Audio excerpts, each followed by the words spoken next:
Welcome to Martial Wisdom. Here you can listen to conversations on all kinds of topics related to martial arts. Today's topic is Irimi, or entry, and the important role it has to play with Aikido. Joining me in this discussion is Stephen Scott. Before we get started, please consider supporting this podcast by liking and sharing it. If you're interested in even more content, please consider subscribing to the Spirit Aikido online program. We currently have more than 235 videos in the program. Another option is to contribute any amount you like through the PayPal tip jar. Even small contributions are greatly appreciated. I hope you enjoy this episode. Now, on with the discussion. I'm thrilled to welcome back Stephen Scott Sensei to the podcast. I started the new year by taking a little different approach and inviting people to talk about topics that they are passionate about. And so Stephen's one of the first people I contacted. Looking forward to talking with him, and he came up with a great topic, and that is talking about Irimi, the concept of entering, and it has so much to do with Aikido, not only physically in terms of technique, but in terms of how Aikido is moving forward into the future. So I'm really thrilled to have him back. Welcome back, Stephen. Hi, Tristan. Thanks for having me. Always a pleasure. Sure. Well, since this is your topic idea, and by the way, I love it when you wrote me and said that this is what was on your mind, I almost jumped out of my chair because it's something I'm passionate about too. So I'll let you take the lead on it. What's on your mind, and give us your thoughts on Irimi. Yeah, Irimi to me is the core of Aikido. It's there in every sword movement, Bokken movement that we do and that we undertake, and it's one of the things that I always stress to my students is Aikido is very often, from my perspective, I always put that caveat in, misperceived as this laid back, sedated, but highly dynamic, technical martial art that has very little basis in reality. And I get people coming into the dojo, coming in to train with me when we can. And it's one of the things that always comes to my mind is how they're taken back by the way I teach Irimi and the way I place Irimi as one of the core fundamentals of what Aikido is. Now, I'm not talking about Irimi in the context of you simply move in. I'm talking about Irimi in the context of when you move from your point into your opponent / partner, into their point, from your one point to their one point, and effectively destroying their center of balance. And I do use the term destroying their center of balance. That can only be done by understanding what Irimi is, how to move forward with your body as one contained unit. It's not Irimi with the arms, it's not Irimi with the feet, it's not just Irimi with the mind, it's Irimi with the whole body, moving as one contained functional unit to your opponent's weakest point. And it's ensuring that you're aware of where those weak points are, identifying them and moving in the appropriate way. And this is very akin to when you see things being talked about, the geometry of Aikido, triangle, circle, square. Irimi is the triangle, just like the sword is the triangle of that trinity of concept within Aikido. When we undertake Irimi, we want to move our whole essence, body, everything through into our opponent to completely disrupt what they're about to do. And that's the thing that seems to take a lot of people back. They're not ready for how much that can affect you, how much it hurts when it's done to you, and how much power and strength you get from proper posture moving forward. And I think when I think of Irimi, and when I go, as we all do, trolling the internet, not trolling, trawling. There's a big difference between trawling and trolling. I troll, I don't troll. One's got an AW, one's got an OL. And when I'm trolling, looking for, what's going on out there, what people are placing on the internet, what the image of Aikido is that they're giving, very often what we see is while they move in, they're still waiting on their opponent to come to them. And it's what I call lazy Aikido. Lazy Aikido lacks Irimi. It lacks all concept or notion or function of it, because that's very akin to, if I can choose an Americanism in baseball, That's very akin to you coming up to bat and not attempting to swing at it, just wait until the ball hits the bat. You know, you don't get much effect out of that. You're not going to get many runs out of that. You're not going to do very well. And it's the same in boxing. It's the same in all martial arts. It's the same in karate. It's the same in jiu-jitsu. It's the same in taekwondo. It doesn't matter what you do. If you only ever wait for your partner or opponent to come to you, then you're going to be on the receiving end of all the hurt. And as my old karate sensei used to say to me, it's easier to move forwards. They can move faster forwards than you can move faster backwards. And when I look, I see a lot of Aikido being done on the heels, with the body weight going back, with the attitude going back. Lovely, big, beautiful movements, but all starting with the intent of moving backwards to then capture with Tegatana and redirect in a lovely, big, flowing circle, gorgeous to look at, absolutely amazing. Terrible Aikido, beautiful lookies, but lacking any of that Irimi, that spirit that drives you forward. And very, very much so. I think that's what Aikido needs at this present moment. We need to recapture that sense of Irimi, that sense of driving the art forward, and to try and take it from where it's been perceived and polishing off some of the kind of more core martial concepts of it, so that people can see, look, this is actually quite an effective system. It's not perfect, no system is, but Irimi to me is the core concept of what makes Aikido different from a lot of other martial arts, particularly the Irimi Tenkan movement, which we can come to later. But when you see Irimi Tenkan done, it's mostly just Tenkan. It's mostly just a term. There is very little Irimi, from what I see, being done in Irimi Tenkan. Whereas back in the day when I was taught it, being part of a mixed class, if you didn't do Irimi Tenkan correctly, there was a punch coming your way straight on the end of it. And if you didn't get the Irimi part right, you didn't get the Tenkan because you were too busy holding your face, complaining about the fact you're trying not to bleed on your new gi and hakama.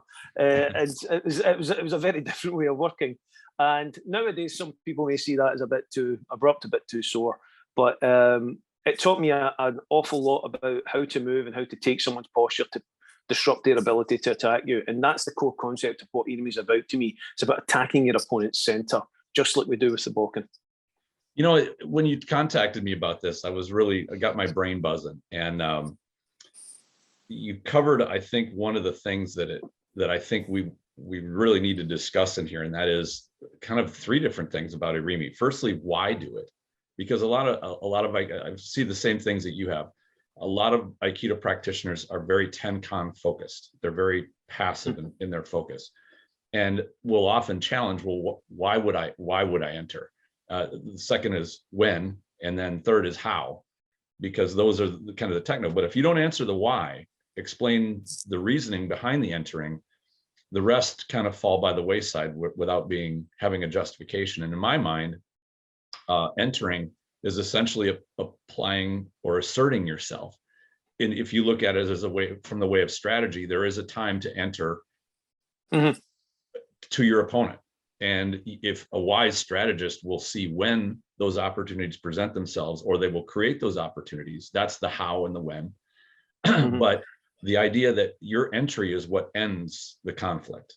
When you finally do your entry and you do it correctly at the correct time, under the correct conditions, you will end the conflict. And I think that when you take this 1,000-foot view, that's the reason we enter, because we want to put an end to the conflict. If you don't, and I think that there's a story from Morihei's day where he faced a sword-wielding challenger, and he just evaded. He just constantly evaded the attack and evaded the attack, and went on and on and on for half an hour, 40 minutes, and then the guy just gave up.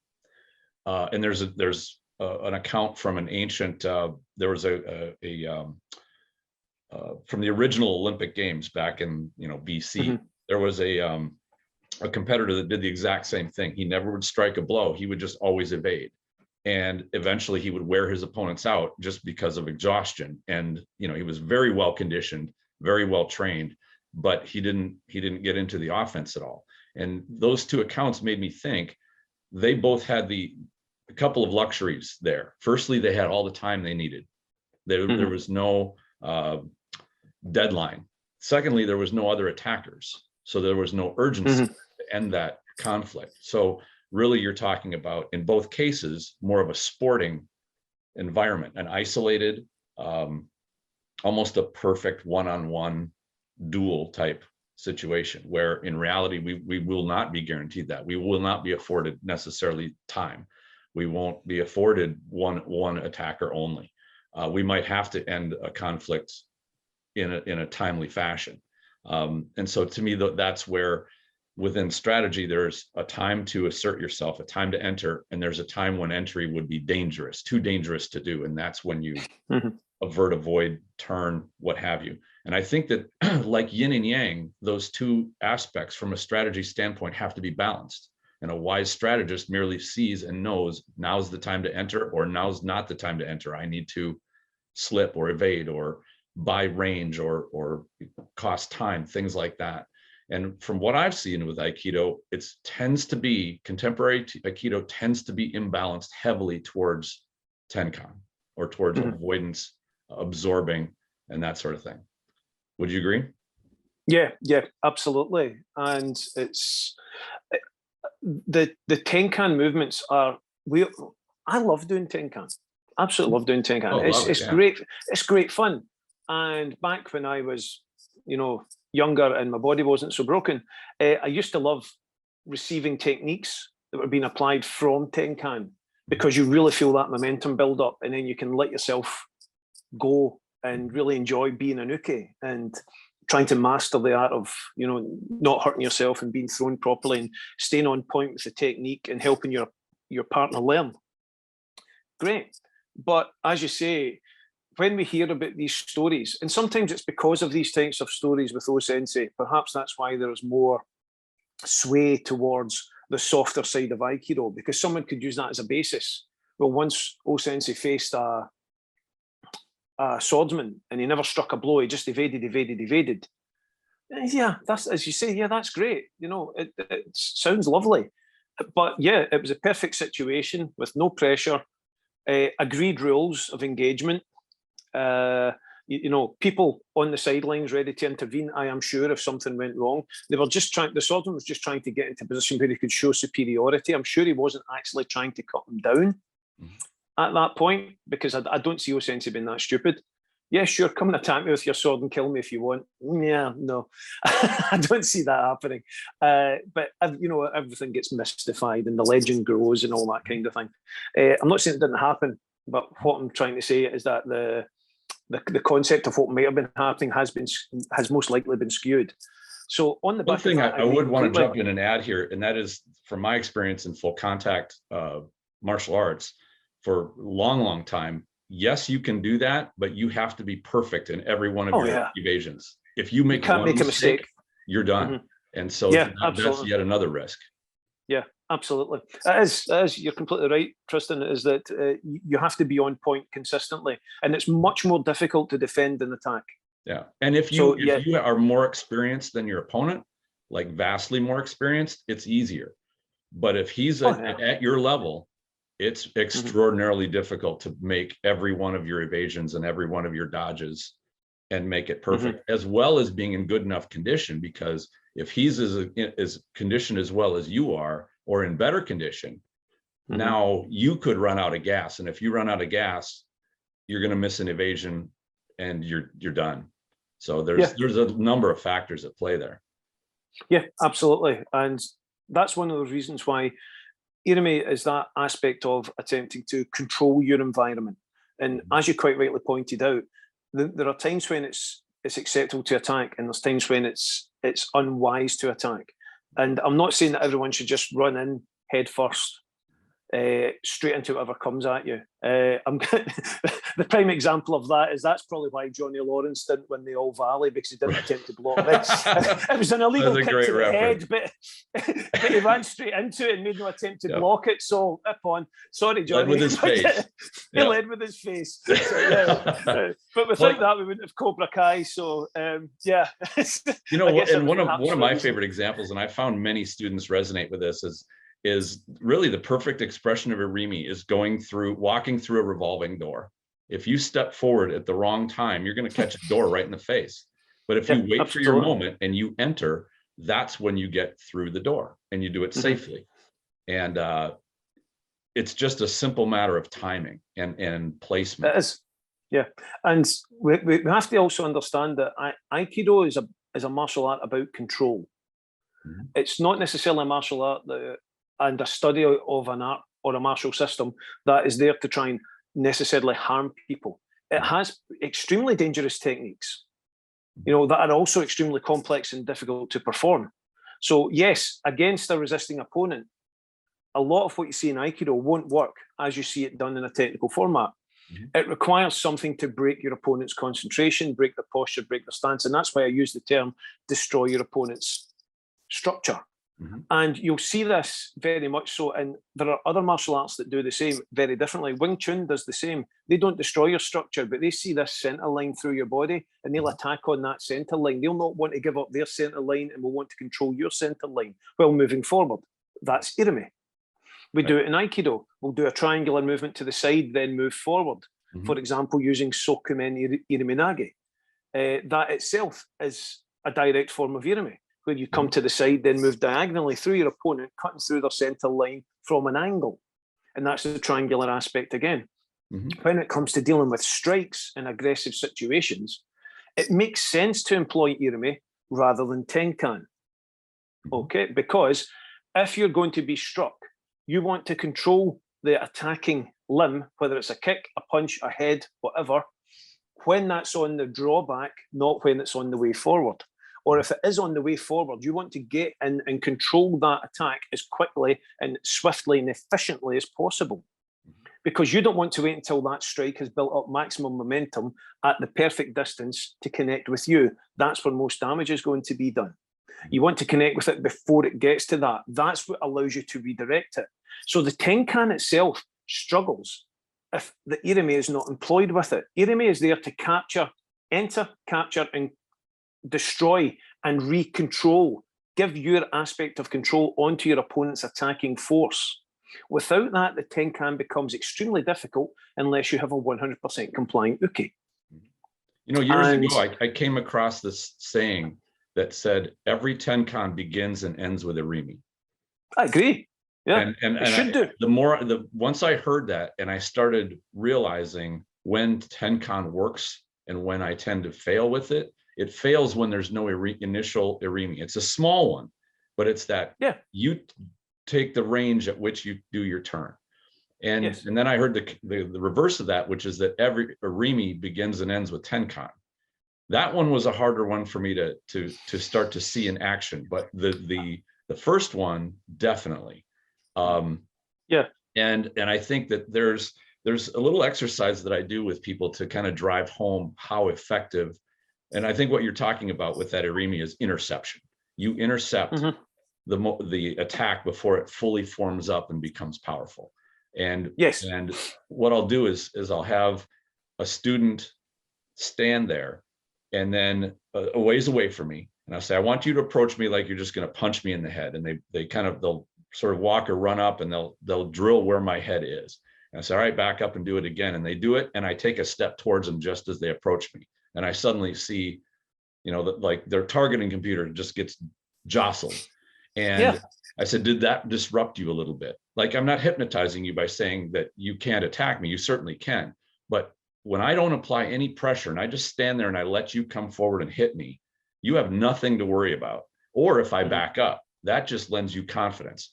But by me stepping forward, just the fact that I step forward starts to disrupt your confidence, your footwork, the planning that your brain's going through and getting that fist to connect to my head. That starts to get challenged. And I would say from a competition standpoint, we'd call that pressure. We're applying offensive pressure, not because I'm hitting him in response or doing anything harmful. I'm just taking away a lot of the information that his brain is counting on to execute his attack properly. Yeah. It's that book, Aikido in a Dynamic Sphere, explained it very well. I think they talk about how do they classify it? I think it's something like unified point of impact, which is the combination between the speed of the attack, the distance to the attack, and mind trying to calculate where it can get maximum effect. And by breaking up that unified point of it's something like unified point of impact. By breaking that up, you make it more difficult to someone strike you effectively. Right. Doesn't mean you're not going to get hit. Now, personally, if I were to do a technique and get hit, I'd rather take the hit at 10% effectiveness rather than 100% effectiveness. You are wise. So it's yes, yeah. I would rather move into it. You know, maybe it's why a lot of Scottish people have that reputation of always headbutting things. We're just getting our head in the way to start with before we do any damage. You know, but The Glasgow kiss. The old Glasgow kiss, that's the one. I thought we may as well bring it up. It'll come up in one of these eventually. So there we go. I'm not from Glasgow, but yeah, it's a Scottish staple. Yep. But yeah, it is. And there's, when I think back to that statement you made as well about every tenkan starts with Irimi, I'm going to come at this from a slightly different angle. And I can see whether that can be true, but it's not a physical Irimi. It's making sure that your posture is moving forward, the same way you would do a resisted block. Again, there's a lot of striking arts where you put a block out and then someone presses against it and you just hold resistance. You don't back up, you don't push forward, you just hold the moment. So you're extending through, the same as we do when you cut with the Bokken. You can tell people who understand this concept of Irimi with the Bokken and who don't. Irimi does not have to be moving in physically. It can be a redirection of your body weight through forward to an end point, i.e. the end of the Bokken, the end of your hand. And that type of Irimi will apply with the Tenkan, because as your opponent reaches for you or you intercept the attack, if you've got that forward momentum, there's no buckling of your body. And when you time that correctly, when force from a side or direct motion meets force that's been reapplied on an angular format that's then starting to rotate, if you make that point of contact between you and your partner, the center of the rotation, not you, but where your two limbs connect, if that then becomes the point of rotation and your body weight's going forward, your opponent starts to rotate around their point of impact. And that's something that I always teach to everyone that comes to train, because it's one of the most important things. Simply because I'm not going to receive their strike there. I'm going to receive their strike out there with my body going forward and the rotation starting through that strike. So that when they hit, they're not hitting a solid substance. They're hitting a solid substance that's rotating. You know, and it basically acts like a pivot. And that's where you want them to rotate. You don't rotate them through their center if they're striking, you rotate them through the point of impact. And that's what leads to the disruption that then allows you to go in and finish with your Irimi movement. And we've actually been working on getting some videos and things of this up on the web, on our YouTube page as well. So I'll send you the link to those when they're done. Sure. And they're broken down, they're made simple, but you can definitely see the body attitude. So the mental Irimi and the physical Irimi doesn't have to be moving, 2 foot across the mat in order for it to be effective. Sometimes it's just a movement into that core aspect of your partner and how they're attacking. And that's one of those things. I remember back, I should be going back, in the 90s, I was at a karate course. And there was a gentleman teaching on it, and he was a sixth dan. He had polio when he was a child. So his right side was quite atrophied. But see, when he brought his arm up to block, outside block, he was solid. And it's because he showed me how to do it. It's because he brings his arm out, then extends through his fingers and leans what he's got of his body weight towards his weak side. And it just creates this iron bar effect. It's like good structure. It's great structure. And again, I saw this reflected when I studied Wing Chun for a short period. They're all about the structure. And I started to see the similarities. Then I looked at how we hold a Bokken and how we stand in posture, and look at how the structure should be applied there. Whenever we're holding the Bokken, it should be an extension of ourselves through towards our partner's center line, so that if they try and rush forward, your sword will not move, because it's an extension of you through to your partner's center line, almost like a connection. The only thing that will happen is their sword will move and they'll run onto the point of yours. And that's what started me off in this concept of Irimi is actually one of the most important things we can have in Aikido. And I'm not just talking about Irimi Nage, because most Irimi Nage is done really badly. It's relying on your partner getting a dunking and back up again. And there's some really terrible stuff that you see being done with Irimi Nage and very compliant ukis that, again, look great, look gorgeous, flying through the air and all this. But a reality style Irimi Nage does not function like that, And then once we start looking at the concept of Irimi, we then start to understand how and why we do things a certain way, why the sword affects our Aikido. And this is why I've changed my sword work into a 20 weapon system similar to the Jo, with movements that reflect how we do our techniques, not the kind of standard traditional basic 7 sword suburi that doesn't seem to have any bearing on what we do as Aikidoka, that you see done quite a lot. So it's what we're doing now is we're looking at why are we raising the hands? Why are the feet moving at certain times? Why is the body moving forward? So even raising the Bokken up, the Bokken should never go behind your head. I flatly say that, because when you raise a Bokken behind your head, at what point in any technique you've ever done have you had your hands behind your head? Right. None. In fact, only when you're receiving Shihonage will your hands go behind your head. So nobody's going to tell me that practicing Bokken is training you to take Shihonage. That can't be right.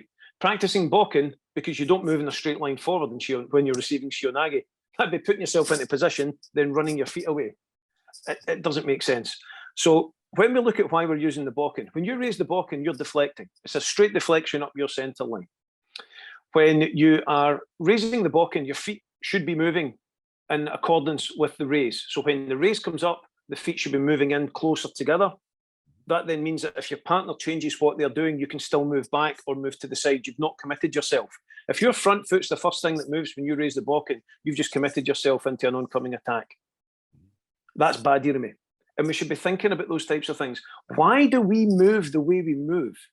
Why is our Aikido weak on the Irimi aspect when it could be so much stronger by bringing the body and the movement and the hand changes, the stance changes, the drop in center, bring all this into position, bring all this into alignment when we start to look at it. And that's where the Irimi really started to, I feel, I started to shine a light on it, particularly the way that we do techniques in my class, in my dojo. And I started to look at this as, right, we do techniques to the top of the head, we do techniques to the shoulders, we do techniques to the hands. Surely that's where I want to be teaching people to cut. Cutting to the shoulder height, cutting to the hand height, cutting to the knee height for some of the hip throws and things that we do. Let's get used to raising the sword correctly, then moving the body forward in a positive motion towards the areas we're actually targeting, as opposed to just going through these traditional sword movements. And understand why in some of the traditional... A few minutes ago that I really liked, and it kind of explains exactly what you're talking about, and that is mental Irimi. The idea that your mental focus is on connecting, that you're not just standing there raising the sword up and down, you're actually focused on applying it. And yes, I'm sure we've all seen, whether it's empty hand or with the sword or with the weapon, somebody's standing there kind of just, their mind is sort of drifting around and their sword's going up and down, but you know that there's no intention behind that. I suppose intention would be a good word to describe your intention to actually cut something. And when you have that mental Irimi aspect, every movement that your body does takes on a whole different. It follows. Yeah. It will follow it. Yeah, exactly. And if you're constantly on the back foot, if you're constantly thinking, move back, turn, redirect, that's where your mind lies. So you're constantly waiting on the attack.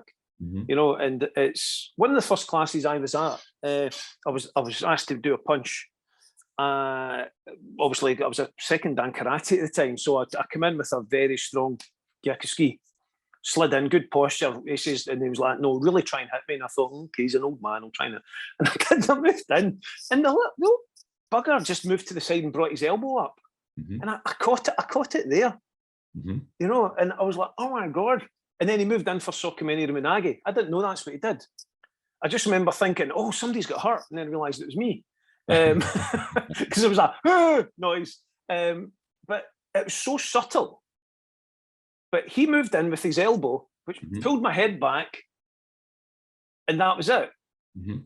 I was done because all of my force was still coming forward. He attacked the one point in me. His elbow was going for my eye socket. Mhm. You know, so I pulled my head back and I caught it in the lip, which was lucky. Otherwise, a huge black eye. Mhm. But that made a hell of an impact, quite literally, on how I viewed Aikido, because I thought, again, like I thought Aikido was a kind of softer martial art, and this was someone showing me, no, it is a soft martial art. It's a gentle martial art, but it also gives you the power to be stronger and more aggressive if you train that way. Right. Now, he didn't tell me that outright. They kind of left me to work all that out myself. So I'm a firm believer that if you train hard and you train hard style and you train soft style, you have choices. If you only train soft style, you only have one choice. If you only train hard style, you only have one choice. But if you train with that capability to be both, you know, supple and strong at the same time, then you suddenly open up a whole range of different options strategically that you can bring to bear. You can be what, and I should say as well, when I talk about Irimi, there's no aggression here. And this is the part that starts to get a wee bit away, but not much. You just have to bear with it. There's no aggression there. There is no thought whatsoever for your opponent. So I'm not trying to hurt them. Mhm. I'm moving my body effectively against an external force. That's the way I look at it.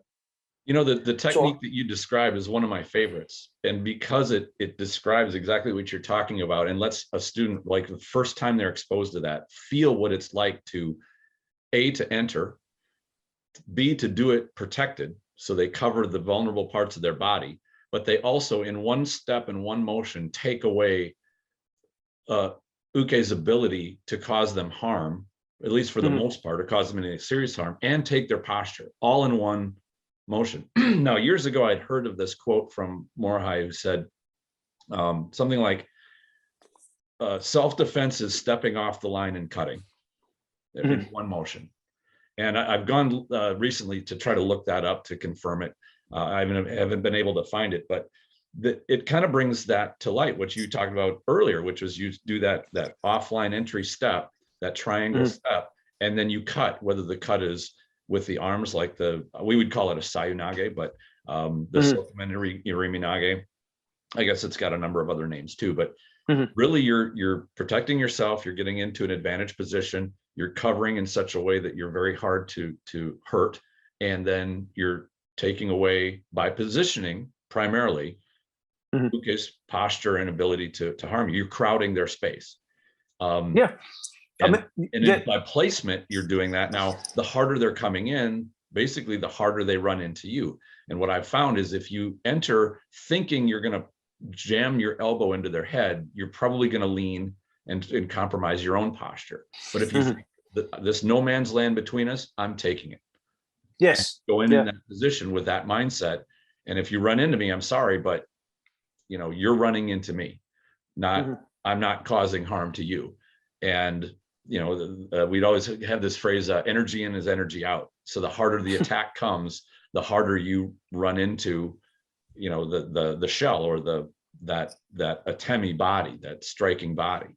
So it's a great lesson that I can teach somebody on their very first day, and it drives it home. Yeah, absolutely. I usually do that just so that they can see that this is not just a soft art. We will be soft at times, but we'll also be quite hard, and it will also feel quite threatening, and not threatening again as in it's an aggressive, you know, macho testosterone filled environment. I don't mean it that way. Is that it's threatening in the terms of, just like you put there, where you think you're going to be able to do something, I'm going to be there stopping you from doing that. And that's to me, I think that's a good way. I like the way you put that there. That's the best way of looking at Irimi. It's about moving in, and I used the word destruction earlier, I'm going to use it again, destroying your opponent's intent and capability to occupy that central area, that no man's land, where they can then step up to the next point, which is hurting you.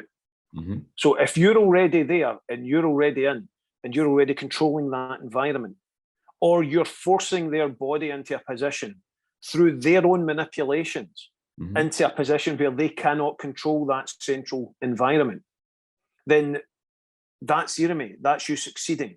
Mhm. And what we have to remember is Aikido is a very close martial art. It's a close quarters martial art. It's not designed for 10 foot apart combat. It's right in your face type of thing. When you start to apply techniques, you may start far apart for safety, which is great, and then you build up and build up and build up. But particularly when I train with my Dan grades, I expect them to be about 2 feet maximum from me when we start to instigate attacks. And you have to shut that down straight away.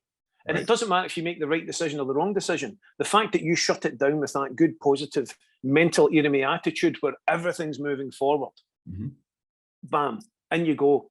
That's enough to disrupt that attack and buy you those microseconds to make subtle changes to where they are and then start to do a technique. But you cannot do the majority of the techniques without first engaging with your opponent. And I believe that's why we always start from hand grabs, wrist grabs, shoulder grabs, because we immediately get the feel and the sensation of working with someone. And what I always tell my students is, I don't sound like Bruce Lee here, but don't think about what you're going to do. Feel what they're doing and react to what you feel. You know, don't think about it, feel it. And it's the same once you engage Irimi. You know when you move in and you make that point of contact, either with them or with the attacking limb, you know exactly what's going to happen to their body because the majority of us all react the same. They're going to do exactly what would happen to you if someone did this to you. And by repetition, muscle memory, constant training, your Irimi becomes an essential function and part of every single technique you do because you know yourself what the effect of this Irimi is going to be. Therefore, you've got a good idea what techniques you're going to get away with and what you aren't. If you move in with an Irimi that's defending against a head strike and you drop your body weight and then you cut your hand down at that point of impact, you know Tenkan is out the window at this point because their arm's going to be back, your body weight's going to be in on their elbow, Tenkan is out the way. You physically can't do it. They're leaning back and over. But basic entry Iriminage, Tenshinage, Ikkyo, Kokyunage, even to some extent, if you wanted to go down that route, Aikyo Toshi, where you then turn, grab the legs and flip them because the weight's already going backwards, is always on the cards. You have so much there to choose from that you can do. Shomanate as well, yeah. Yes, I just simply slap through the face. Right. Yeah, why not? And it's everything's there that you need. Well, and I like how you describe the range thing because I go back and I play in my mind how many instructors will say, well, always get good Mai, always be 3 feet away so that your attacker has to take a step towards you. And that by and large is sound advice. But in reality, we know that we don't always get perfect Mai in a real situation. Somebody could start talking to you at a foot away from you. And then it comes into the reaction gap. Now, if you always have somebody 3 feet away or just beyond arm's reach, you have the benefit of the time that you can see them approach. And of course, most Aikidos practice this way. In fact, most martial arts is. But we always want to be safe by being far enough away. They approach, we can see how they approach. We can start doing our analysis of what attack they are about to throw. But within that arm's reach, suddenly now you've got the reaction gap problem. That if he moves first, he's probably going to land a blow on you, unless you have raised your hands or have a fence up or have some kind of measure and are ready to go. Like you cannot hesitate for a half second. And that's to me where the mental Irimi part comes in. Once somebody crosses into that dangerous range, you have to be ready to respond instantly, which is risky, or you have to move first. Whether even if it's a simple shove of pushing somebody back a foot, a little bit and say, hey, stay away from me. I don't want you this close. Something as simple as that. But within that reaction gap, if he's within arm's reach or even closer, he moves first fast. I think you're going to be lucky to respond and not take a solid shot if he decides to throw it. And then to me, that's a big answer of the why Irimi. Now, when, that's up to your judgment, whether or not you feel that you can move first if you are being intimidated, verbally threatened, that you feel that pressure, that offensive pressure coming at you, how to deal with it. And, as instructors, what we can't give our students is judgment of how to analyze that particular situation. We can't do that. But the tools that you recognize, I'm not in my anymore. I can't predict or try to see what it is they're about to do. I have to move to an advantage position. I have to make them take the long way to get me if possible. Or if those aren't possible, I need to enter and get to that safe space. And the reason I love entry so much, like I said before, was in that type of a situation, somebody walks up to you, maybe they're starting to get bristled and they're getting angry, and you step into them, even without raising a hand to them, that gives them a very strong signal that you're not backing off, you're not afraid. And now you are applying pressure to them as they are applying pressure to you, and they will make one of two decisions. Either they will escalate, or they'll realize, all right, this guy's in a pushover and maybe I need to back off. And with all the research I've done over the years and decades now on bullying, bullies will more often than not, back down once they come into a bit of that resistant pressure, because they don't want to fight. Generally, they want to intimidate. And if you back down or you do not stand up for yourself, they will view that as a success, and they will keep going. And often they'll push it and it'll escalate it. And the same behavior happens in children, as in teens, as in adults, when this level of behavior comes in. And so to me, that's another expression of that mental Irimi. When you're not afraid and you will enter into that space, even before the physical stuff starts, it's profound, the difference that exchange can the outcome can be one or the other. But if you think passively, boy, you're giving that bully or your attacker a full license. There was, I can tell you, I cannot name names for this, but one of my older instructors, going back a long time ago now, must be nearly 20 years, he used to work in security at sports stadiums and things. He's now gone on to professional, like kind of policing and all that. That's why I can't see who he is. So he used to run a team of security officers that would infiltrate crowds and sit in areas where they saw things starting off, fans getting a little rowdy. And I don't know what it's like in the NFL or NHL or anything like that when sports kicks off, but over here football can be quite aggressive with fans. And it was a particularly bad match down south, and he was getting reports that a couple of fans were getting rowdy. There was a group of about 6 or 7 or 8 of them, and they were starting to throw things onto the pitch, throw bottles into the stand around them and things like that. So he infiltrated, went down, and he watched them for a minute, identified who looked like the biggest troublemaker, and sat and just kind of walked in and stood literally beside him, showed him the badge and says, look, you're going to have to calm down. Otherwise things are going to get a bit nasty here. And the fella turned to him and said, look, do you think you can take down all of us? And he says, no, but I will take down you. And all of a sudden the gentleman started to back off a little and started to quiet. And what he told me was, as soon as he started to quieten down, all 7 started to quieten down a bit. Because they didn't understand. There's this person standing next to him, and all of a sudden, shut up. And a couple of them asked over, is everything okay? And he said, yeah, everything's fine. Meanwhile, my instructor was standing beside him all this time and just stood there for 30 minutes. And the whole situation just fizzled out. He identified the bully. He identified the person causing the majority of the problem. He identified who was leading the rest on. Went in, took away that individual's power to continue doing what he was doing, and possibly avoided what could have been a kind of large-scale fight within the football stands. I'm not saying he did. We'll never know. But again, that is Irimi. That's going in with positive attitude. The thing I like most about that story, not only is it a great Irimi, but it's a testament to the fact of an appropriate level of atemi, or of yes. It is not, he didn't go in there and tackle the guy and haul him out with four guys. That would have caused a riot. Instead, it would have Irimi, but at an appropriate level and at a very wise, strategic. I mean, that's the application of ultimate strategy. I mean, Sun Tzu would have appreciated that. He didn't even have to fight a battle because of how he applied his strategy. Yeah, he shot one arrow and literally stopped the battle.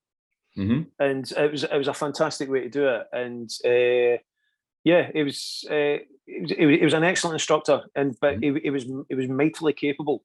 And again, he was one of the people that helped open me up to posture, Irimi, attitude in Aikido, and that's something that I find that Irimi mentality just seems to be lacking a lot nowadays, particularly higher up in the echelons of Aikido, where Aikido is being bullied. Aikido as a martial art is being bullied, and the majority of the people at the top are doing nothing about it.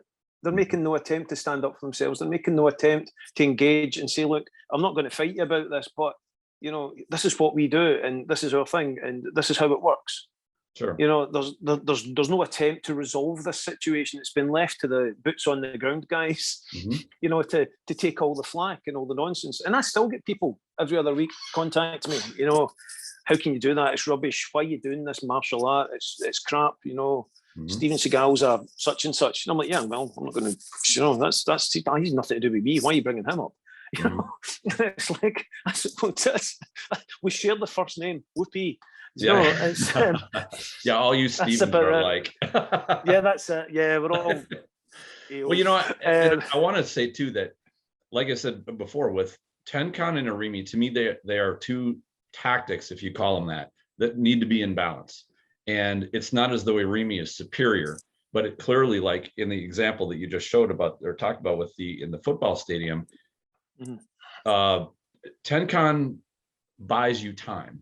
In that sense, if your friend had just said, well, let's see how this plays out, while he watched an escalation go from mild to more extreme and not intercepted it, chances are it would have gotten to something that he could not have controlled by himself. It would have turned into something. Yeah. So that would be a great description of when Tenkan is not a good strategy, when you need to deal with something that's of imminent importance. So yeah, that's I'm gonna keep that story in my mind, because that's a great way to, because everybody I think can see that picture or has seen what it looks like, whether it's in a bar or whether it's, you know, a crowd of people and things start to simmer, and then they turn into a boil, and then they blow over or blow up. I can still remember the way my sensei looked at me when he was telling the story, and it was his eyes and everything. When he went, he goes, "No, but I will stop you." And I get shivers. I was like, "Oh, that was serious." And I remember, because I was much younger back then, and it was just that whole kind of, "Oh, he really means that. He really meant that." You know, and I love the way that putting the term mentally in Irimi on that, in fact that you could see his intent, even when he simulated what he showed. And I've seen this in competitors. I've seen it in professionals. I always called it like when I see them drop the fangs, when you realize you're not dealing with just a nice chum here anymore. Now you're dealing with somebody who means business, and they will usually tell you you're standing right on the borderline right now. So you either back away or there's going to be an issue, and you can see how serious they are in their eyes. And, you know, of course, as people who train martial artists, if you don't have the confidence to deliver that intent to somebody, they'll see it and they'll call you on it. And that's the day. That's why we train so diligently, so that we know that if it does go to it, you will take that one guy down, and that you're ready to do it. It's the quiet place. It's. I like to make this analogy to students as well. If you watch genuine professional boxers or fighters, when they're on their way out to the ring, everyone thinks that's their game face. That's not their game face. That's their show face. The game face was 3 minutes before that, when they're sitting on a bench, quiet, in their own space, getting ready. So that by the second the door opens and they step out, they're already on point. That's their way of preparing their own mental Irimi for themselves, to ensure they have the proper attitude, the proper focus, the proper forward intent in what they have to do. Yeah, it looks great. They're on their way out to the ring. They've got the hoods on. They're jumping up and down. There's punches coming everywhere. The crowd's going wild. That's not the game face. The game face was the moments before that the crowd never saw, where they have that quiet moment to themselves, getting themselves switched on. And in real situations, we don't have time to switch the game face on. True. so that's where the kind of the challenge comes within Aikido and any martial art. I like the term that O-sensei phrased, Masagatsu, Agatsu, Katsu Hayabe. True victory is victory over yourself in a single instant. Mm-hmm. It's where you train to the point where even though you don't need the game face to be there, your actions take over. Your body and mind reacts as one unit instantly. You know, I'm And glad you put that on there, because I've never heard that second part before, in a single instant. Katsu Hayabe, yeah, because adding that changes the tenor of that completely whole changes phrase. it. Yeah. And what that says to me is you have victory over yourself, which includes your fears, your hesitations, everything. Yeah. You're thinking too much, all of the stuff all the garbage that gets in the way of you performing perfectly, because you've trained your body to do to act without needing your forebrain to plan and plot and organize and what have you. And so I'm really glad that you brought that up, because like I said, without that, then you just say, well, I just train because I want to improve myself. And that can lead into an almost narcissistic sort of a training place, when you say, all I care about is me. All I care about is, being better than I was. And I've seen a lot of martial artists lose focus because they attach themselves to the first part of that phrase so much that they lose track of that second part of what it takes in that instant. When you're fighting, you basically have to fight yourself to operate at your best. And that's what I always bring to my students, is that don't look to control your opponent, your partner. Control yourself. When you control you cannot hope to control them if you are uncontrolled. Right. So all your movements, from Irimi, from Tenkan, anything you're doing, your sword work, Bokken work, any work you do with the tanto, whatever you are doing, if you are uncontrolled, uncoordinated, not in yourself, you cannot hope to control another human being when you're not controlling you. And nor can you only take half of that phrase and say only control yourself, which implies you're not paying any attention to your opponent. You do. In fact, I think that when you get to that point, when you are so comfortable operating your body in an efficient way and you don't have to think about it, that frees your mind to watch and listen to your opponent, so that you can read what they're doing, and your body will operate all on its own without you needing to worry about it. And to me, that's that reading, an opponent part. I've seen competitors that are really good technicians that struggle because they are so worried about their technical proficiency, and they aren't paying much attention to what their opponent's doing, and they get surprised and they get taken out. Meanwhile, I've seen competitors that consistently do very well and control their opponents, but their technical movements aren't as precise. Now, that's not to say you can be sloppy, but reading opponents well, and I think that this is just my theory. I think this is a talent that Morihei Ueshiba had in spades, that he just had tremendous insights in reading opponents' movements and where they were going, and could be right where he needed to be to influence them in a very efficient way. And the problem is that was a skill that he had a very hard time conveying to his students. Yes, I agree. And because it's a crazy talent that is very hard to transmit. Yes, you can't teach this. And again, this is something I tell my students quite a lot. Don't try and copy what I'm doing. Listen to what I'm saying, watch how I'm doing it, but don't try and do exactly what I do.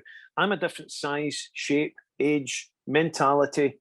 I come from a different background. What's that got to do with martial arts? Everything. Because I might be more inclined to take a more aggressive stance than someone who never had to do much in life to get where they are. So that's, there's different things that can happen.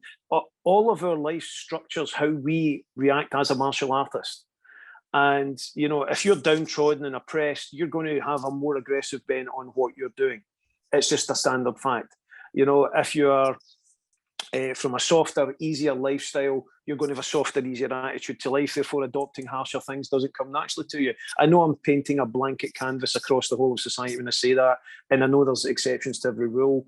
But for the most part, I've found it to be true over the years. You can generally spot when someone walks into the dojo, you go, oh, okay, here we go. I've got a cycle. Or you go, oh, okay, this guy looks a bit soft. I remember years and years and years ago, a lady brought a child into my karate class.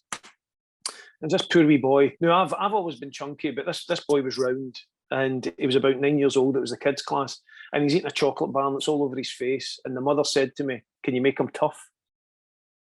And I thought, no, that's your job. Your job's to prepare him for life. I'm just going to teach him karate and help him learn some life skills, which will probably help towards that. And I did say that to her. I says, look, he can come and learn karate. And he was great. He was great with kats. He loved all that stuff. It was fabulous, you know, but he was never big on the kumite. He was never big on fighting because he was just a wee soft boy. Do you know what I mean? He didn't want to fight, but he loved doing kata, do you know? And it's like, he was just one of those soft people.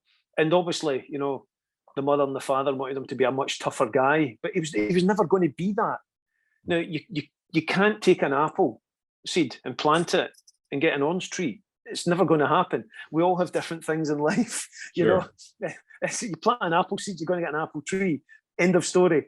And it was a lovely fella. I grew up into a fantastic young man, you know, did well for himself in life. And but he was never that hardcore person the parents wanted him to be, which was kind of odd that you got that sense from him as soon as he walked in. And yeah, reading people's a huge thing about the martial arts, the same as it is about reading situations. And again, that's that whole Katsu Hayabe thing. It's about being in the moment. So whoever you're working with, you have to be in the moment with them. Whoever you're teaching, you have to be in the moment with them. When you're training, you have to be in that moment. Nothing matters but that moment. So when we start to apply the techniques like Irimi to individuals, we also have to be aware of who we're training with. You know, I'm not saying that everybody comes out of my class, you get the crap kicked out and you'll get baby bruises. I'm trying to think. I've never, touch wood, never had a serious injury in one of my classes. I had that course I was at once, someone broke a collarbone, but I've never had any of my students seriously injured, ever, because we train sensibly. We train within our own limitations and we know ourselves. So but at the same time, we want to train effectively. And when it comes to applying all of these different aspects of technique, even Tenkan relates to the Jo movement, you know, and the Jo's all about Tenkan, but it's not about Tenkan outside our body. It's about Tenkan inside your opponent. The Tenkan happens inside them, not outside them.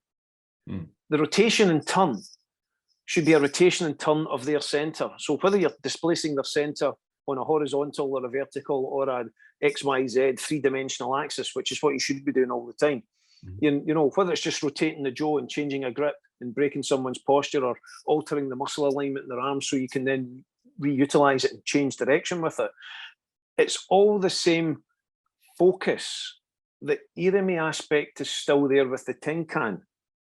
Same as that Tenkan aspect is always kind of slightly there with the Irimi as well. The two do work hand in hand.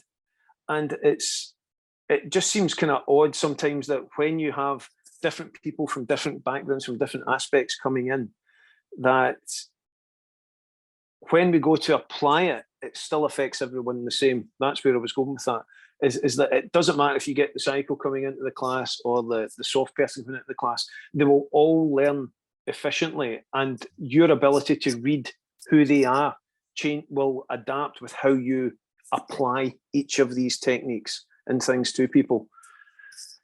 You know, when you mentioned the personality aspect, I reflected that one of my instructors, one of my main instructors, he was really good at Tenkan techniques, and he didn't teach as much of Irimi family of techniques. And as he and I became friends, you know, throughout our years, I realized that his Aikido reflected his personality to a certain degree. He was more of an introvert. He was not terribly comfortable with confrontation generally, very friendly. And to me, that is sort of the personality of Tenkan, where you buy yourself time, you allow things to kind of form around you. Whereas my personality is a bit more assertive. So when he did teach Irimi techniques, I took to him kind of like a duck to water. In fact, if anything, I had the fault of my own personality where I was impatient. When I were something I would want, I would, all right, what do I need to do? I'm going after it.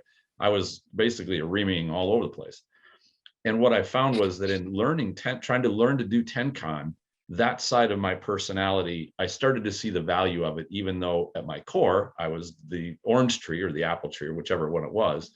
I would still have that intent of saying, I want to go after something. I'm going to have that mentally Reamy, but I also see the value of, okay, right now at this moment, this is not the time to enter. Now I need to be patient, or now I need to turn, let things evolve.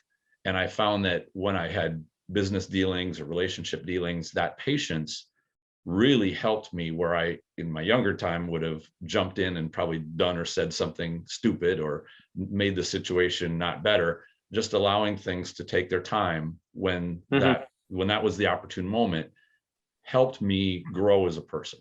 And and I've seen that with students just like you described, where you come in and you're like, this is a pretty timid person, pretty shy.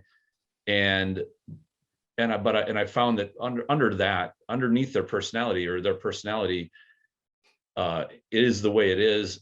But when they see these different methods, they can see, okay, I'm not going to turn into an assertive person maybe, but now I see when there's an opportunity for assertiveness to be of value to me. And I'm confident that I can go do that.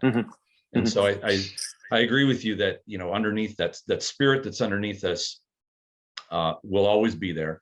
I think it will grow and it will modify a little bit, but at its core, there's certain core aspects that won't be there. But I have seen where when you get down to showing people the value of Irimi, especially when you can say and show them and how it feels when you take an attacker's power away by intercepting it, when they see the timing.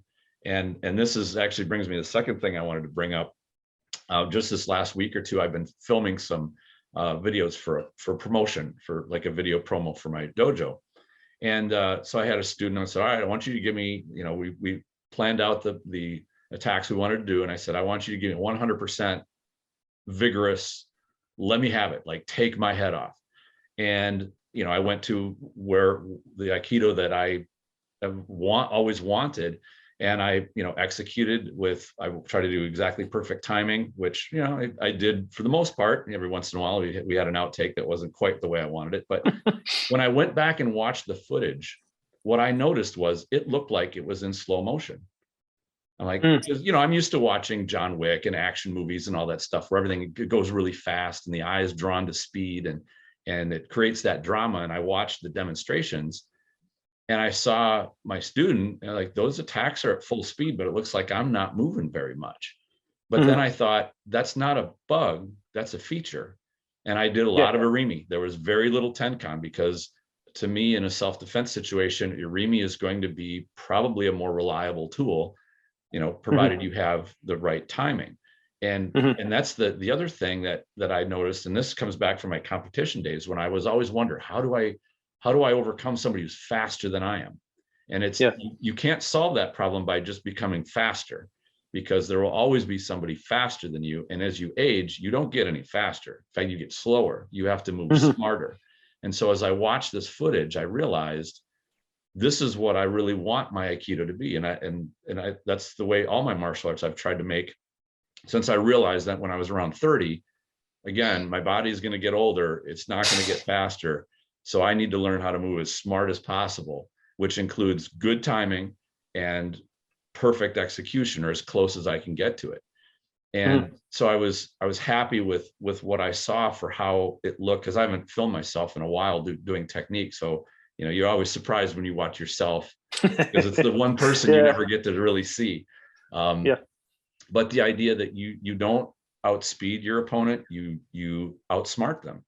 And you do that with good timing. And when Irimi has that good timing, you don't need to rush. You don't need to burst or explode or use athleticism. It's smooth and elegant and effective. It winds up being that one cut that ends the conflict. And to me, I guess that's, to go back to the why of Irimi, that is my desired answer for that question. Yes, I agree completely, Tristan. And if we can jump back to that phrase quickly, true victory is self-victory in a single instant. I also translate that, just as you've been talking about there, is to, in a more simpler Western concept, is maximum effect, minimum effort. Right. It's a nice, simple way to look at it. That's exactly what it's beautifully talking about. elegant. I love that judo absorbed that as their little catchphrase. It's perfect. Absolutely, and it's that's what we're looking for, is that the movement should be small and contained, and your Aikido should tighten as you get more experienced. It's good. You have to start big. You have to start with big, wide movements to build the muscle memory, to build the understanding of the technique, to feel what it feels like to take up the slack between your opponent's arm and yours, and then use that as a guiding tool to redirect their center. But eventually you want to shorten it all down, and I'm talking about, to just disrupt all the readers or the listeners, I'm talking about 20, 30 years somewhere down the line. You want to start really, this will naturally, you don't want to start doing it, it will start tightening. Until that one day where, you know, you're just training with someone and all of a sudden you've whapped on an Ikkyo and didn't even realize you'd done it. It was just, you're wondering who's screaming, looking about the room. Where's that noise coming from? And there's some poor schmo on the ground screaming, you know, where things just got so tight. And that's a natural development. And I think that's where we all want to go with this, is that Irimi shouldn't be something we strive for. It should be a concept that we adopt into ourselves. The same with Tenkan. And for me personally, Irimi's easier to understand and to begin to work with. Even though everyone loves Tenkan, Tenkan's all flashy. But if I can just point out, we are linear bipeds. So Irimi is the most maximum effect, minimum effort use of our posture. Because we are made for going forwards in a straight line and then angling and changing direction. We're not made for mad circling motions like a dog chasing its tail. We don't have the stability and structure for circling. That's why when we do adopt Tenkan, we have to adopt that, the triangle, circle, square attitude, the square being ourselves. We have to always try and somewhere with our posture achieve 4 points of contact with the ground. What? Yeah, I can hear people saying that.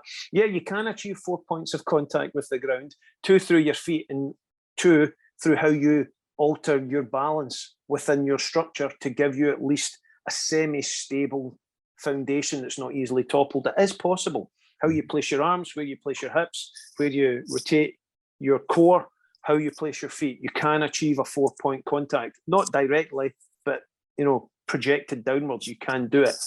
And that becomes really important. Once we have that, we start to do Tenkan. But Irimi comes naturally to us because it's direct movement and it's so simple. And just like you pointed out earlier, once someone goes to take a punch at you, just step in towards them. You know, if it's a big roundhouse punch, it's going to miss you. Or at worst, you're going to get a dink on the side of the head. But their face is there, you know, and you know what comes next. You're talking to a Scotsman. I can guarantee who's coming off worse in that engagement. But yeah, if you just take a step in, you've changed all that UPA that we talked about, unified point, UPI is a glue, unified point of impact. And, you know, if everything happens, and it sounds like that's what you were doing in your demonstration videos. You were minimum movement, maximum effect, and it looks weird when you see it. And you think, oh, it's not quite, okay. I'm surprised at that. It's so strange. But it's when you participate in that demonstration, it's palpable. I mean, you can feel a massive difference. Now, one of the things with Irimi too that I like, is kind of what you're talking about, which is Irimi tends to be fewer steps. And I'm not talking about steps like your feet walking. It's fewer increments to your goal. They tend to be shorter, quicker. In my opinion, fewer things to go wrong. The more steps you have in the execution of a technique, each one of those introduces a new potential point of failure. You step wrong, you twist, you hit a rock with your foot, or you know, any of these things. The longer something goes on, the longer there is time for something to go wrong, or for it to go in a way that you didn't see, you didn't pick up. And so I don't think that Irimi is necessarily superior to Tenkan. if it's used at the wrong time, it is certainly inferior to Tenkan. Yes, completely. I.e., Johnny Lawrence leading with Johnny Lawrence, yeah. But I do stress that, especially to my students, that the more time you take playing with your food, the more chance it has of going wrong and you turning into the food. And so, like I said, whether that's you don't have space to do Tenkan, because that's another thing about Tenkan, it usually takes more because you're moving farther and it takes a bigger area, which on a mat, no big deal. You got all the room in the world.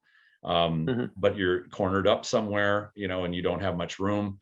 That can limit. And that's another beauty part to me of Irimi is it takes advantage of a small space. You can get a lot even if you're crammed in.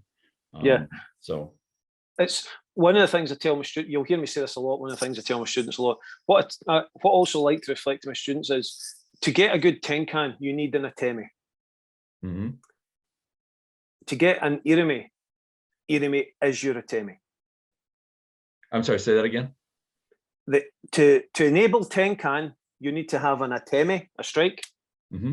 Okay, with Irimi is your Atemi. Irimi is the Atemi. Okay. Yes. So it is the Atemi. It is what is going to be causing the disruption in the first place. So, for example, if someone's coming to grab you or attack you and you want to take them into katagatame, shoulder lock, which is invariably a Tenkan movement because you've got to come under the arm, then rotate in a circular motion. It's very difficult to do that when someone's trying to grab you. You need to disrupt their arms, their shoulders. So invariably there's going to be a strike to the face, push the head, lift the elbow, attack the arms. There's got to be something to break that strong grip they've got on you. Once you achieve that, then you can move in for the katagatame.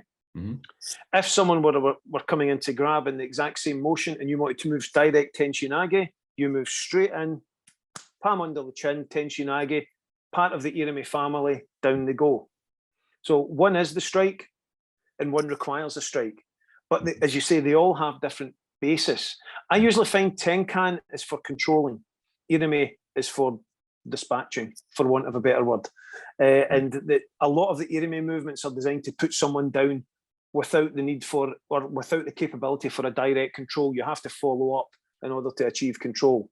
And as an Aikidoka, I am not about to follow up with somebody on the ground. There's no way in hell I'm going to start reaching down for someone. It's just not going to happen because I don't have the ground skills for that as an Aikidoka. But I have the ground skills, but not as an Aikidoka. I don't teach it in the class, because my students don't have the ground skills. I've also got a good judo background there as well. However, when it comes to Irimi Tenkan, once you get that Atemi in and you get that lock or control and you start to turn, and this also includes like Sankyo, takedowns, katagatame. It also includes Ikkyo Ura to the back, or changing that into Nikyo, Sankyo, Yonkyo, Gokyo, Rokyo, any one of that family. You're going down into a position where you're in control of a limb, therefore you can immediately lock that in place. Not to be done when there's a group, clearly.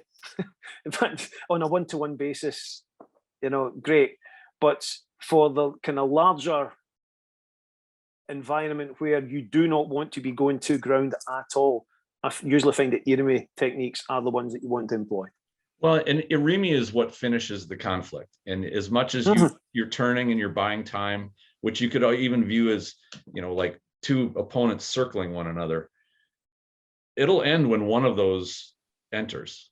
And that's, kind of back to the revolving door is if you stand there and just let the door just keep spinning and you don't enter, you're never going to get through. That's right. The intent of saying, I'm going through the next opportunity I get is your fastest way through the door. And in my opinion, you don't want to force an entry into the wrong space or at the wrong time. You don't want to be so eager to end that you do something stupid. But once you spot that opportunity or you create that opportunity, that mental Irimi is now it's over. This should be done deal. And and that's where I think being careful not to mess around, as well as being lazy, where you think, well, I've got more time, I'll do it. I'll kind of watch and watch and wait. It can be dangerous. I mean, you are watching and waiting, but you need that full intent. All right, Stephen. Still there? Okay, there we go. Yeah, I'm still there. Someone tried to call me there. Sorry. Oh, okay, no worries. Yeah. But the intent, in my opinion, has to be on ending the conflict. Just as your security guard friend in the stadium said, Yeah. my job is to end this. It doesn't mean I'm going to get in a fight over it, but I have to go deal with this right now, and I have to. I have to solve this problem, and I don't have time to wait it out, or to, wait and see, or to, mess around. I got to get it done. And I think that's absolutely. Describing that is not is a little bit difficult in saying that you need to keep a calm and professional attitude, not one that says, I got to go flying over there and jump in like a berserk. That's obviously doing it stupid. And that can be done on a one-on-one physical level as much as okay, how am I going to solve this complex problem? Walk over calmly and deal with it directly, I would say, rather than jump in like an idiot. And I because I think as especially with people that are maybe they're introverted or shy, or they are not comfortable with confrontation or conflict, and their back of their mind says, oh, wait a little bit, don't get involved, this is maybe a little bit over your head, or anything could happen, the kind of that fear side stuff that can happen, or hesitancy. All of that stuff is buying more time for something that's going awry to go even farther. And that's where the confidence part comes in, to say, all right, now's the time I need to step in. Yeah. And sometimes it's also beyond confidence. Training in Irimi and effective Irimi, even if you're a kind of a passive or introverted person, it gives you a sense of awareness as to what that real physical threat would look like. So even though you don't want to react to it, it gives you more knowledge about what it looks like when it's finally going to start escalating. So it might buy them the time to make a more sensible decision to, get out, move away, flee, or try and buy time to work up a better strategy that's more in line with what they as individuals want to do. But unless you can recognize what that environment is, where someone is going to be coming directly at you that would need something more assertive to finish it, you may make the wrong choice and try to do a more diplomatic approach to a situation that has no diplomacy out of it, but you don't understand that because you've never experienced it. So even having the knowledge of, there was a student I used to have in Glasgow before the pandemic, where we had to close the dojo, unfortunately. He was very jumpy, he was very timid, he was very nervous. And he would never, he flinched when you touched him. But at the same time, he wasn't afraid to apply the technique, but he hated taking the technique because it just put fear in him. But for me, that wasn't so. Everyone used to complain, but for me, it wasn't such a bad thing. He was going to hurt himself eventually, regardless of what I did, because he was so tense all the time being thrown. But it was at least enabling him to see what these situations look like, and to be able to understand that even though you can assert some sense of control, it's not in his conditioning to do that. So therefore, it gives him more choice and more awareness and more recognition of those situations, so he can avoid them, basically. And that's also another really important part of what Irimi teaches you. It teaches you what it feels like when all of a sudden someone's directly in your face and you have to deal with that. So it also gives you that capability to choose to either not be in those situations. If you hate it, don't get into those situations. Don't throw an off-the-cuff remark that's going to send someone into a flying rage and get them into your face if you don't like that. And while that seems common sense, this is human beings we're talking about. We don't always use common sense. Possibly the most uncommon thing on the planet is common sense. So it's giving people that knowledge and awareness of the outcome of the situations that they might find themselves in as well. And that's one of the things why I struggle sometimes with the way you see Aikido portrayed, where very often, particularly high-level stuff, I'm not naming names, I don't want to, where you see high-level demonstrations, and the first thing they do is slide back as the attack's coming in, then beautifully blend with the incoming, Yoko, strike, but they're sliding back, which is great. As you say, they've got the space to do it. They're in the dojo. It's a demonstration. I appreciate that. And then their ukes floating around their arms and they're all extended and it's gorgeous. I love that stuff. I really do. I'm not slagging it off in any way, shape. I'm not making fun of it, but it'd be useful to also see that's that movement, right? Okay, now we're going to demonstrate the Irimi movement. And I just don't see it getting done enough. I'm not saying it's not being done, but as a demonstration technique for Aikido, I would love to see a lot of more high level guys in the Aikido environment just putting out lots of Irimi, lots of real. In fact, one of the best videos I saw was Ikeda Sensei's video Irimi. Remember that back in the day on the old VHS? It was fabulous because he was very strong, he was very focused, he was very forward. I think that's the last time I saw anything like that really been done. And it was a great video to watch. If anyone can get a hold of it, I would highly recommend you do it. Again, quite a compliant uke because it's made for video, but you can appreciate the movements and why he's doing them in the Irimi video. It was a good one to try and get your hands on. It was the old Aiki News, I think, that did it. So getting a hold of it probably really difficult now. You know, when you describe that backing up, and I've seen the same thing that you have both in person and on video, and I think in breaking down why that is there, and I'm not saying whether it was specifically trained there, but I've definitely seen brand new people. If you have an attacker start to come towards them, their instinct is to back up. And I think that the reason that is it buys you space and time, both of which are reassuring. You're reassured by the fact you're farther away from your attacker, and you're also reassured that you get more time to execute and choose correctly how you're going to respond. And unfortunately, it gives your attacker time as well. Yeah. By entering, you take their time away. You take, absolutely, you add the pressure, but you take away from them what they are trying to take away from you. Now, granted, it's the tricky part is you don't have time, extra time to act.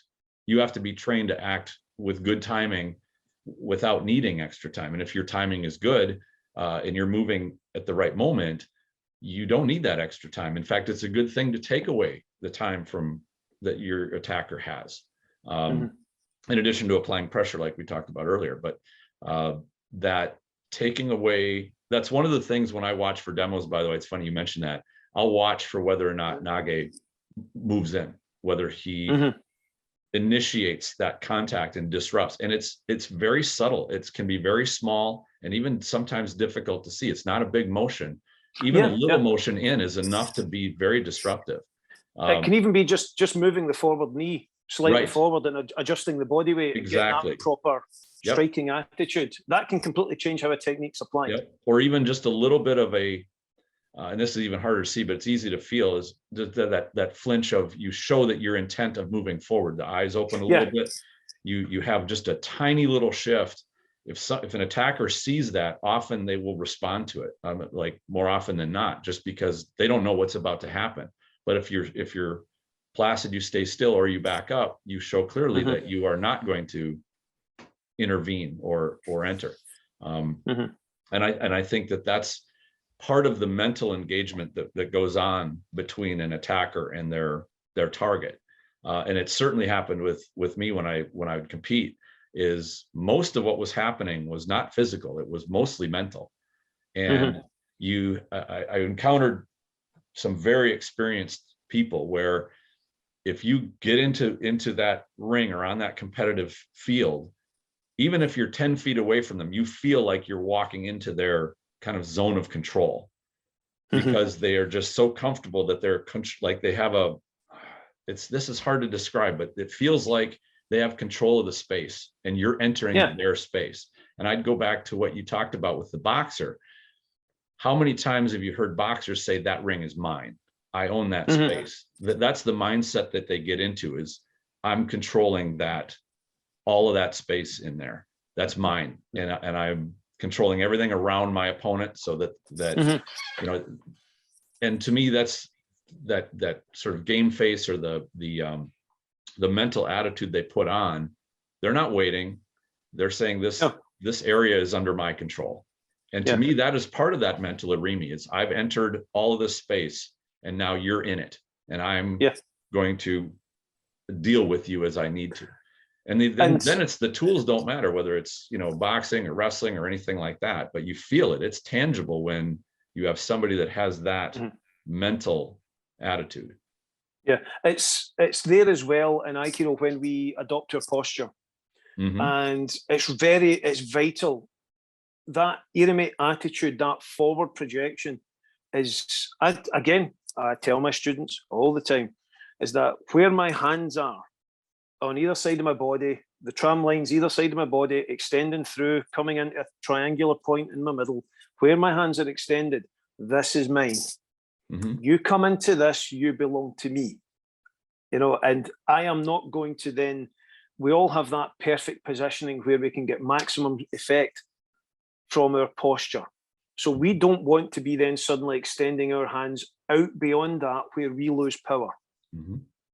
If we start reaching for opponents, we lose power. We're giving ourselves to them. With Irimi, we don't give them our hand, we give them our entire body. So if we need to close that distance, our posture remains strong and forward, and we physically close that distance. And that's the same thing, just as you're talking about there, Tristan, is I control this entire area around about my body. And if I need to control the area to the side, I'm not going to twist, I'm going to turn. If I need to control the area behind me, I'm going to pivot and adopt another posture and control that positioning. That area all around me, and it's very tight, it's like a foot from my body, foot and a half from my body in another direction, that's mine. You come into that, you belong to me. If I make contact with you, I've closed that gap. I've not sacrificed myself to do that. You belong to me. As soon as that pinky, extended pinky touches you, that's it, it's over, I'm taking control. And that's that type of attitude that I ask my students to adopt. It takes a long time, it takes a lot of confidence. You've got to be able to have confidence in your technical ability. You've got to know your techniques. This is not, you know, Aikido is a marathon, it's not a sprint. I say that a lot.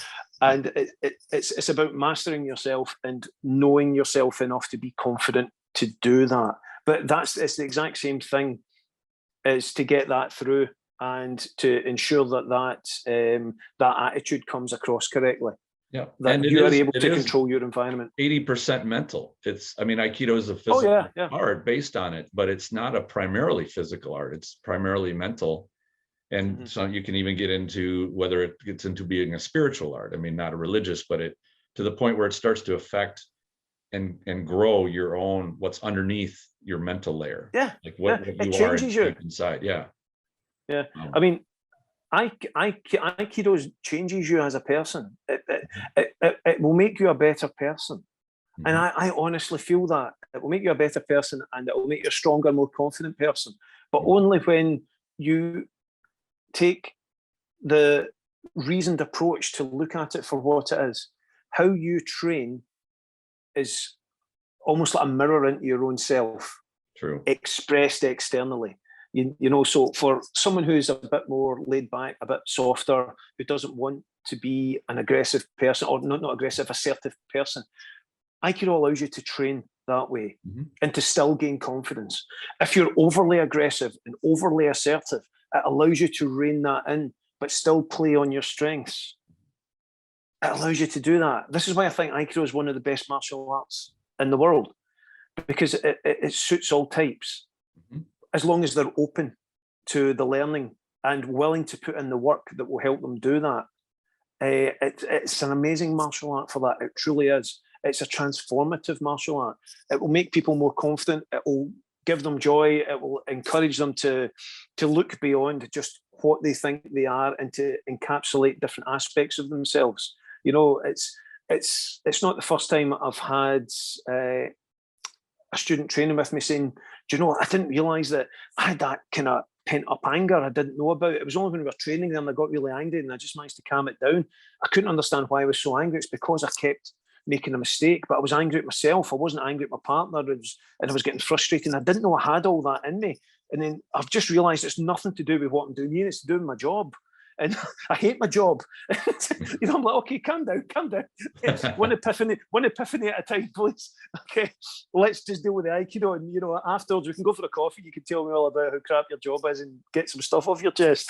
But you know, it shines a light into the darker areas of ourselves where we have cracks and things that are broken, and asks us to look into them to try and make ourselves a much more complete whole, you know, that can apply these techniques physically and mentally. Sure. And even, especially as an uke, receiving as well as giving the techniques out, you know, it's a huge thing. And that's why I find that, that's why I get not upset, but I feel let down sometimes that a lot of what we see out there isn't portraying what Aikido actually is and what it's capable of being.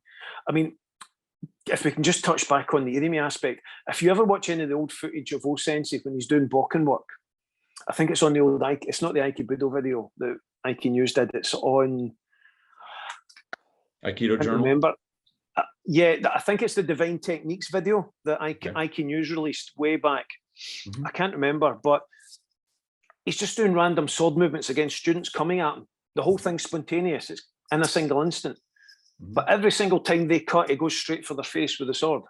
He's doing Irimi every single time. He stops their attack by Irimi, and he stops their attack by entering into their space, just like we were discussing, and extending with the sword towards them to prevent them from taking further action. He's letting them know, if you continue to cut, you're going to get hurt by running onto the sword. And that's one of the greatest things that we have in Aikido, is when we adopt the proper attitude. For example, Nikkyo. When we do Nikkyo, we apply it, but we don't apply the pain. We take it, it's very tight, it's very condensed. We take it right up to that point just before the pain starts. Then if our partner wants to hit us, they can do it.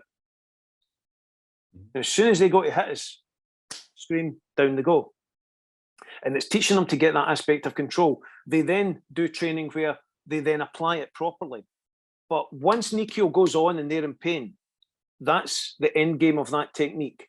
However, taking it to the point of application just before the wrist starts to grind in properly, so it's all locked in, their shoulders locked, their arms locked, their fingers are locked, everything's under 100% control by you. They're not going anywhere without your permission. You let them try and hit you. And that's when the pain kicks in. And again, it's taking them to that point. It's like watching a master duelist in fencing take someone up with the épée and force them into a corner, then set them, like the old Errol Flynn films, setting, you know, it's like Robin Hood setting the Sheriff of Nottingham up against the wall with a sword at his throat, just daring him to make that final movement. It's that type of thing. Aikido also gives us the capability to do that. Take someone right up to the edge and then see what happens when you take it further. You know, and I've heard Aikidoka, especially a lot of contemporary ones, sort of they view Irimi as somehow being a tool of malice or of vengeance, of, well, I shouldn't impose on my attacker. And what you describe is the perfect verbiage for this, which is basically you are applying, you're entering not with malice or intent to do harm, but intent to control. And you are ending their imposition upon you, whether that's crossing a boundary of yours or actually starting to do harm to you. You're putting a stop to that, but not because you're just acting in a vengeful or harmful way. You're taking control of their body and doing it decisively. You're giving them the choice to push it further by completely controlling what they do. An example is if you were to turn Irimi Nage and then just before you throw, or Tenshi Nage, if you had the jawline engaged and the head engaged and you've taken them right back and they still insist on doing something, then you put them down. Right. But anyone who's in that back bent position who wants to actually try and do something, you would have to really consider it. You know, and that's something this is where the compassion lies in Irimi, and the compassion lies in the sword. My club's called Katsujinken. It's the sword that saves lives, as opposed to Setsu Ninto, the sword that takes lives. Train to be effective and efficient, not to hurt people, but to take your training up to the point where you allow them to make that final decision. If they want to push it, finish it. But the responsibility for that is not on you, it's on them. because they had the opt out. You know, you've got them locked in a full extended, really strong EQ with their elbow straining at the joint. You know, if they continue to draw a knife or push for you, you've got to drop that. You've got to take that action to protect yourself. Had they not drawn that weapon, you wouldn't have done that. Sure. And that's on them. I can honestly say, maybe I don't know, maybe I'm a psychopath. I don't know. I'm not. But, you know, from a personal point of view, if I were forced into that position, which I hope never happens, I almost said again, but I don't mean it that way. It worked fine the last time. If I were forced into that position where that had to happen, I would have no remorse about taking that action to protect myself. Because it's better that we finalise this now before someone gets really badly hurt, as opposed to, and that's another aspect of Irimi within Aikido, is that are you better to put someone down hard and finish it with that cut, that killing blow, with that blow that's going to cause them harm, rather than letting the fight prolong itself, where multiple harm could be caused. That's true. For me personally, from a philosophical and a personal point of view, it's better to finish it at that point rather than let this prolong, where a bystander could get hurt, you could be killed or maimed, they could be killed or maimed by making a mistake, falling on their own knife, something like that. Do you know what I mean? It's better to finish it with the minimum effect on them. And that's where that whole Masagatsu, Agatsu, Katsu, Hayabi comes in. It's that true victory is victory over yourself in that single instant. Do you have that necessary capability to finish this as you need to for maximum effect, for minimum effort on both? And sometimes it requires a hard line and sometimes it requires the soft line. Sure. We are at 90 minutes now, so I think this would be a good wrap-up point. Time flies when you're having fun. But it does, yes. Always love these chats. Ask you if you had any last thoughts you wanted to end on, although what you just said is pretty good, but you've always got more insight. So I will leave it at that. I was on the roll there. So yeah, no, but let's just leave it at that one, Tristan. We've had a really good chat. I've thoroughly enjoyed it. Absolutely. Yeah, this has been a wonderful chat. So it's great talking to you again, Stephen. You know, I really like this. We could, I'm sure, continue talking for another hour easily. We could be here for a week. Yeah, yeah, that's right. You got all week. Just bring food and water. We'll be okay. That's right. All right. So thank you very much again for having you, Stephen. Looking forward to seeing how people review this one. So we've gotten some very great comments on some of the recent videos we've done. So good. With that, I guess have a great rest of your evening. Yes, and to you, and a happy new year to yourself and all your good viewers and everyone. Thank you, and you too. Okay. Thank you very much for listening, and I hope you enjoyed this discussion. Stay tuned for more episodes. I've got some great stuff on the way very soon. In the meantime, enjoy your training.